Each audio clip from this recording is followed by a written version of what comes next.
Tu m'excites énormément, tu sais. Nous, on joint l'utile à l'agréable, hein.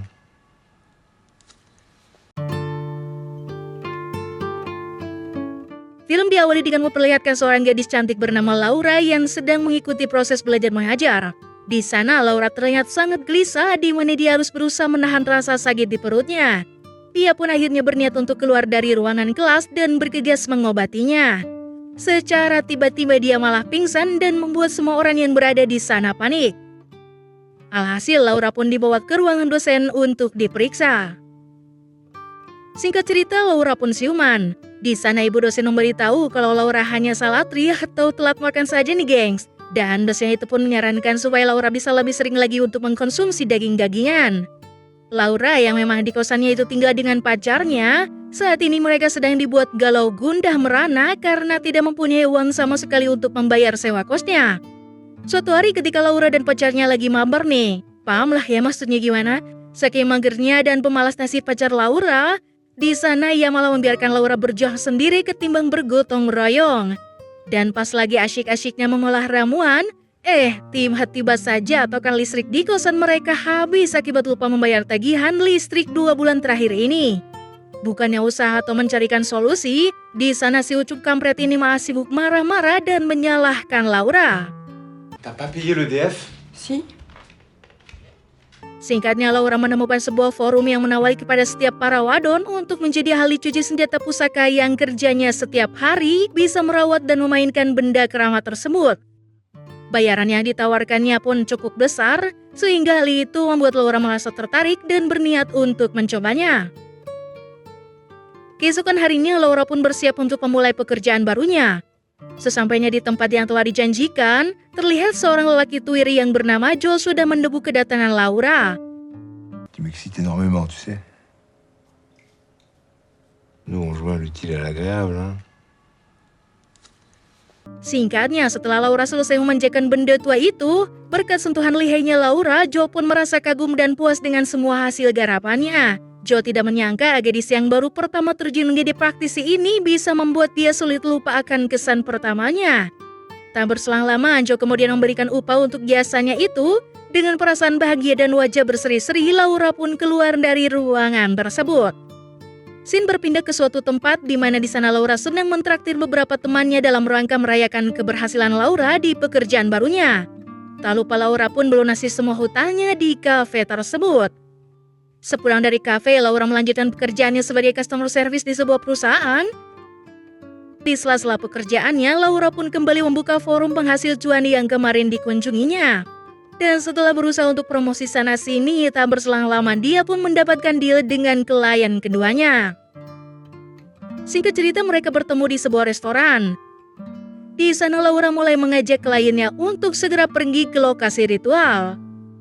Alhasil, ia pun lebih memilih untuk pergi ke sebuah parkiran dan tanpa basa-basi kegiatan khilaf yang disengaja itu pun dimulai. Klien pun kagum dengan keahlian Laura yang begitu lihai. Pria itu pun memberikan sejumlah uang untuk jasanya dan lantas pergi dari sana meninggalkan Laura. Scene berpindah ke tempat kos Laura. Suasana sedih, galau, bercampur bingung saat itu menggelayoti pikiran Laura yang merasa kurangnya perhatian dari si pacarnya. Ia merasa kalau pacarnya itu hanya memanfaatkannya saja tanpa memikirkan sedikit pun keadaan Laura.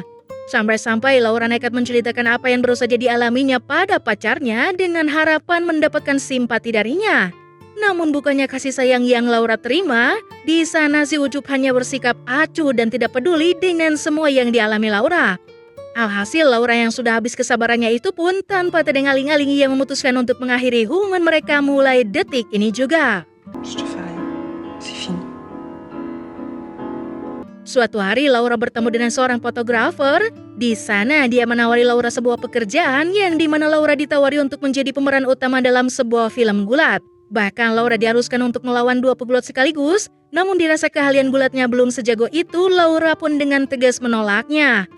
Laura ini selain bekerja sebagai customer service dan jualan bapau, dia juga sekarang merangkap sebagai cleaning service. Nah, suatu ketika saat Laura sedang bekerja, ternyata selama ini bosnya seringkali memperhatikannya. Dia pun menawari Laura untuk tinggal di kamar mewah yang ada di apartemennya, namun dengan syarat Laura harus menservis senjata pusakanya sewaktu-waktu. Dengan keteguhan hatinya, akhirnya ia pun menolak mentah-mentah tawaran bapak nakal tersebut dan lekas pergi dari sana. Mengingat sekarang Laura akan menghadapi semester akhir, ia merasa kalau saat ini ia sangat membutuhkan laptop untuk membantunya belajar agar lebih maksimal. Namun sayangnya saat Laura mengecek sisa uang yang dimilikinya, ternyata tabungannya saat itu masih belum cukup untuk membeli sebuah laptop. Dan ya, ide itu pun muncul kembali, di mana saat itu Laura terpikir untuk menghubungi pelanggan pertamanya karena dirasa ia adalah orang satu-satunya yang bisa membantu. Selang beberapa hari kemudian, dia pun kembali bertemu dengan Pak Jo dengan sebuah laptop permintaan Laura. Di sana Pak Jo juga meminta servis yang spesial berbeda daripada biasanya. Sekembalinya ke rumah, Laura merasa sangat sedih karena hari itu baru saja mengalami hal paling buruk yang tidak pernah terpikirkan. Tak lama terbesit di pikiran Laura untuk menghubungi cem-ceman barunya yang bisa kita sebut saja Kibo. Tak lama kemudian Kibo pun sampai di rumah Laura.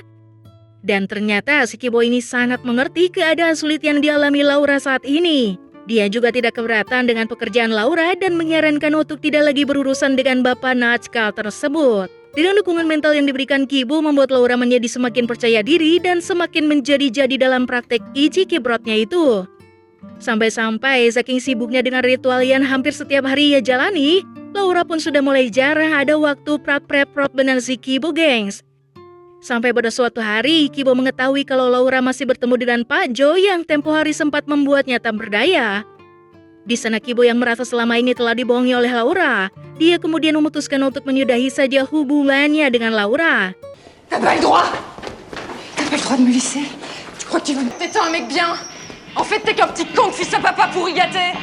Kemalangan Laura tak sampai di situ, gengs. Laura mendapat berita kalau semua foto dirinya saat berpenetrasi sudah tersebar luas ke seluruh penjuru kota. Namun alih-alih mendapatkan kesepakatan, di sana pemilik studio foto meminta imbalan lebih dengan memberikan, ya itulah pokoknya. Laura yang merasa telah direndahkan, ia pun marah dan lantas pergi dari tempat itu. Chier avec ces 3 photos pourraves. Allez, barre-toi!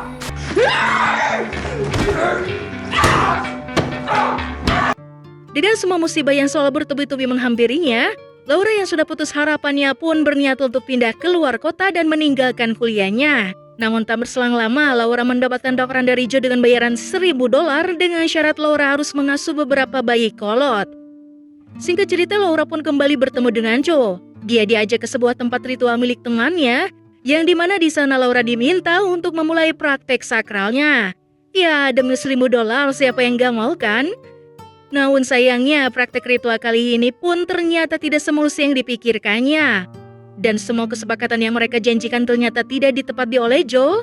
Bukannya $1.000 yang didapat, di sana Laura hanya mendapatkan $100 saja. Dengan keputusan yang sudah bulat, Laura pun memantapkan hatinya untuk pergi dari kota itu.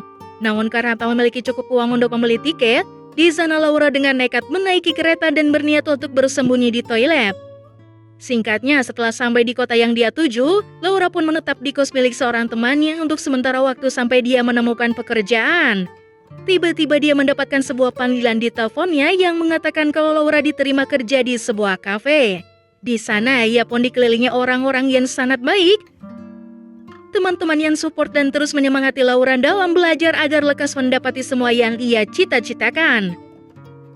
Beberapa waktu kemudian, tiba harinya saat ujian akhir semester di mana Laura kembali ke kotanya dan mulai mengikuti ujian tersebut.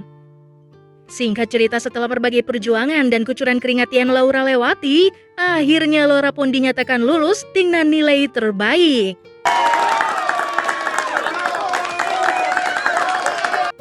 Ending yang sangat mengharukan tentunya ya. Bye-bye.